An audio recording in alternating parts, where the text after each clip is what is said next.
So Elon Musk is a billionaire. Yeah. And one of the things that really, maybe it's almost a pet peeve, it really bothers me when the press and the general public will say, well, all those rockets they're sending up there, those are just like the toys, the games that billionaires play. That, to me, billionaire has become a dirty word to use, like as if money can buy or has anything to do with genius.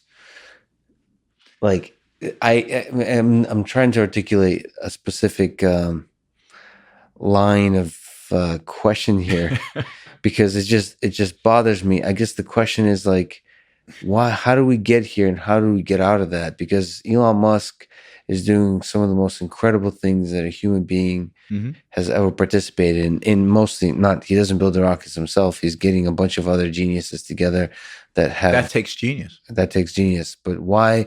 Where did we go, and how do we get back to where Elon Musk is an inspiring figure as opposed to a billionaire playing with some toys? So this is the role of philosophy. It goes back to the same place. It goes back to our understanding of the world and our role in it. And if you understand that the only way to become a billionaire, for example, is to create value. Value for whom? Value for people who are going to consume it. The only way to become a billionaire, the only way Elon Musk became a billionaire is through PayPal. Now, PayPal is something we all use. PayPal is an enormous value to all of us. It's why it's worth several billions of dollars, which Elon Musk could then, earn. But you cannot become a billionaire in a free society by exploiting people. You cannot, because you'll be laughed. Nobody will deal with you. Nobody will have any interactions with you. The only way to become a billionaire is to do billions of win-win transactions. So the only way to become a billionaire in a free society is to change the world to make it a better place.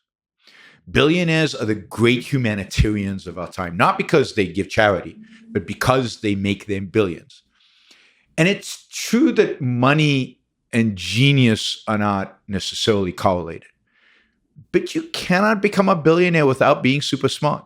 You cannot become a billionaire by figuring something out that nobody else has figured out in whatever realm it happens to be. And that thing that you figure out has to be something that provides immense value to other people. Where do we go wrong? We go wrong, our culture goes wrong because it views billionaires as self-interested, as selfish. And there's a sense in which, and not a sense, it's absolutely true. The billionaire doesn't ask for my opinion on what product to launch. Elon Musk doesn't ask others what they think he should spend his money on, what the greatest social well-being will be.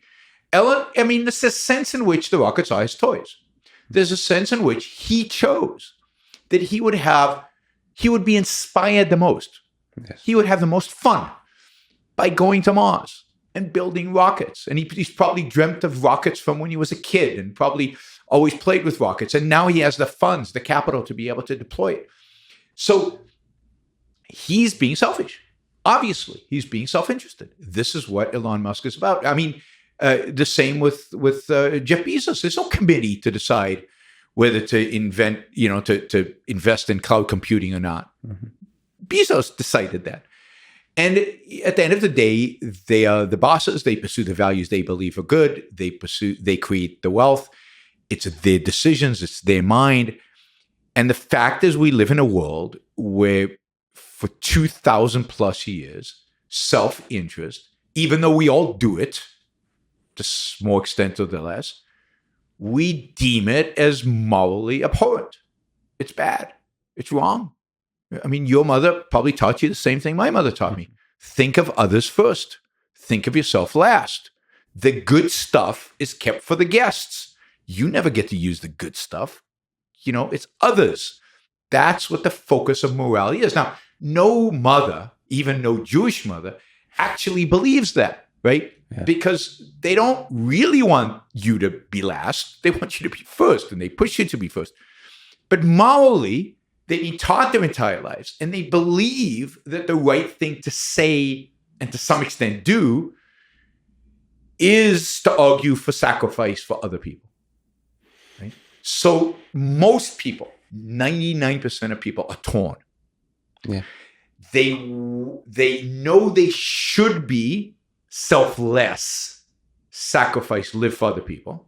They don't really want to, so they act selfishly in their day-to-day life, and they feel guilty, and they can't be happy. They can't be happy. And Jewish mothers and Catholic mothers are excellent at using that guilt to manipulate you. But the guilt is inevitable because you've got these two conflicting things: the way you want to live and the way you've been taught to live. And what objectivism does is it, at the end of the day, provides you with a way to unite morality, a proper morality, with what you want, and to think about what you really want, to conceptualize what you really want properly. So what you want is really good for you, and what you want will really lead to your happiness. So, we reject the idea of sacrifice. We reject the idea of living for other people. But you see, if you believe that the purpose of morality is to sacrifice for other people, and you look at Jeff Bezos, when was the last time he sacrificed anything, right? He's living pretty well. He's got billions that he could give it all away, and yet he doesn't. How dare he?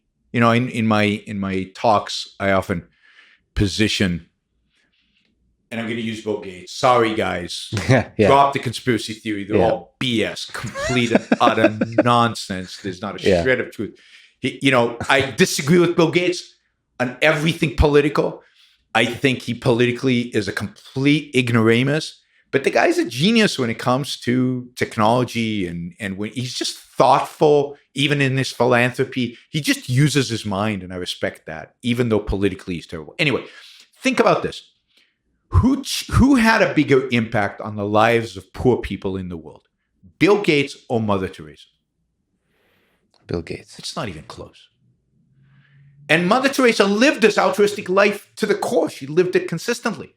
And yet she was miserable, pathetic, horrible. She hated her life. She was miserable. And most of the people she helped didn't do very well because she just helped them not die.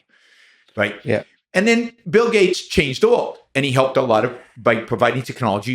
Even philanthropy gets to them. The food gets to them much faster, more efficient. Yet who is the moral saint? Sainthood is not determined based on what you do for other people. Sainthood is based on how much pain you suffer. I like to ask people to go to a museum and look at all the paintings of saints. How many of them are smiling and are happy? They've usually got arrows through them and holes in their body, and they're just suffering a horrible death. The whole point of the morality we are taught is that happiness is immorality, that happy people cannot be good people, and that good people suffer, and that suffering is necessary for morality. Morality is about sacrifice, self-sacrifice, and suffering. And at the end of the day, almost all the problems in the world boil down to that false view.